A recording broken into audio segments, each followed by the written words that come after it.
vous entendez cela, ce qui est important, ce n'est pas ce que vous entendez, mais l'instrument qui permet d'entendre ça. C'est un violon, me direz-vous? Oui, c'est un violon. Mais... Et vous parliez de Laurent Bernadac, c'est le genre de garçon à qui tout réussit. Bon, il a bossé pour, hein, mais c'est un garçon qui a 28 ans, qui est ingénieur, qui est deuxième prix du Conservatoire de Toulouse et qui est accessoirement un très bon rugbyman. Voilà, et ça n'empêche pas de jouer du violon. Et effectivement, il est violoniste, violon électrique plutôt, et puis il trouvait que les sons des violons avec lesquels il jouait n'étaient pas fantastiques. Il dit, mais comme je suis ingénieur, je pourrais faire, moi, mon violon à moi. Donc, je pourrais essayer de le concevoir. Alors, il a tâtonné. Il a fait en aluminium, en plexiglas. Et puis, il est arrivé à ce que vous allez voir tout à l'heure, en résine combinée, un violon électrique de 430 grammes. Il était très précis sur le poids qu'il devait faire. Et il a été imprimé en 3D. Pour être tout à fait honnête, c'est de la stéréolithographie. Voilà le terme exact. Mais enfin, il a été imprimé en 3D. Et le voilà donc avec son violon. Il en joue, il le fait savoir, mais bon, pas non plus de façon démesurée. Il a déjà 100 précommandes dans le monde. Et le son est correct? Alors lui adore ce son-là. Et il dit justement, le but, c'est de pouvoir donner un instrument à des gens, à des musiciens, afin que peut-être ils aillent trouver de nouveaux sons, de nouvelles choses. Donc c'est un violon électrique, c'est-à-dire qu'il a également des pédales au pied pour pouvoir changer le son du violon, hein, ah oui, c'est compliqué, là. Comme le fait Lockwood, par exemple.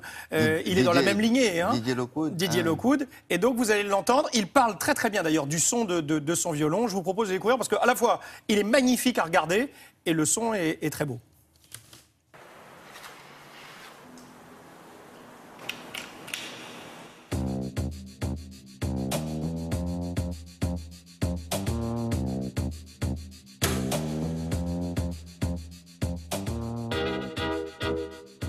Alors l'idée de départ, c'était d'essayer de mêler mes deux passions, entre guillemets. Je suis violoniste professionnel et ingénieur en génie mécanique. Et je me suis dit que c'était possible de créer un violon comme ça. Je l'ai designé, j'ai fait quelques tests et je suis arrivé au modèle final qui a été donc créé en impression 3D.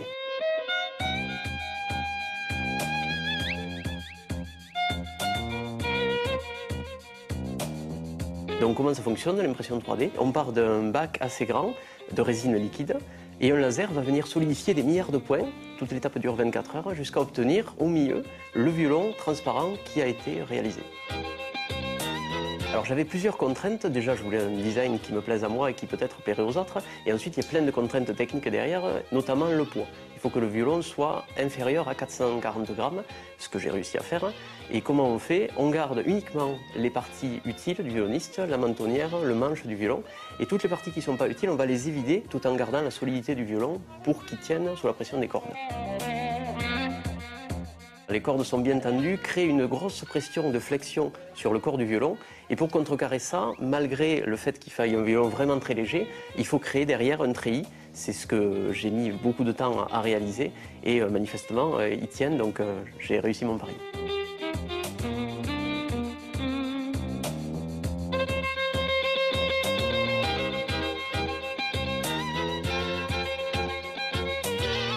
Le son de mon violon, je le définirais comme chaud, c'est-à-dire où il y a beaucoup de basses dans ce son, ce qui est rare sur les violons électriques et c'est ce qui me gênait un peu auparavant. Et cet effet chaud du son vient en fait du fait que le violon est imprimé en une seule partie et les ondes qui passent des cordes, qui traversent le violon et qui vont arriver jusqu'au chevalet, vont traverser sans encombre cette partie et notamment les basses fréquences pour avoir un son chaud assez bas.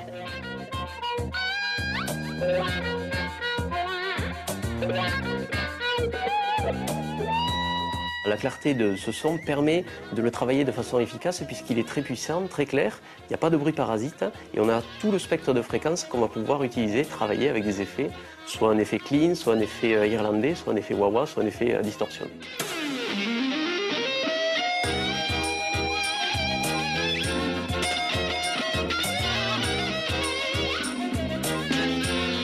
Comme il a été façonné sur le modèle d'un Stradivarius, sur les conseils d'un ami, j'ai décidé de l'appeler le 3D Varius. on joue de cet instrument, il faut être un peu Rémi Bricard, il faut savoir tout jouer à la fois. Ouais, il faut savoir la pédale tout. wah-wah, Vous avez vu, ouais. C'est Alors, fou ça. Mais qu'est-ce qu'ils en pensent, les puristes? Alors les puristes, je vais vous dire, il les a peut-être pas encore rencontrés, les vrais puristes. Je lui parlais de Didier Lecoute, par exemple. Eh bien, j'adorerais le rencontrer. Mais je sais qu'il y a Hugh Jackman, l'acteur qui joue dans des séries, qui est violoniste lui-même, qui l'a invité, je crois que c'est à Moscou, le concert, il va jouer avec lui. Il dit, je suis amené à rencontrer des gens que j'avais pas prévu de rencontrer depuis que j'ai créé ce violon, parce que j'ai des contacts de partout qui se font. Et il a déjà donc 100 précommandes. Et il n'avait pas du tout anticipé ça. Il vend ça combien? Alors aujourd'hui, c'est ce qu'il me dit, il dit le modèle, il est unique, il vaut environ, c'est le prix de revient, c'est ce que ça lui a coûté. Le violon vaut 10 000 €, c'est ce que ça a coûté pour le fabriquer. Maintenant, s'il avait vraiment des commandes, je pense qu'il va devoir réfléchir à un prix... Oui, à industrialiser l'affaire. Industrialiser exactement sa réussite personnelle et la création de ce 3D Varius. Vous nous tenez au courant? Évidemment. Les aventures de Laurent Bernadac. Merci beaucoup.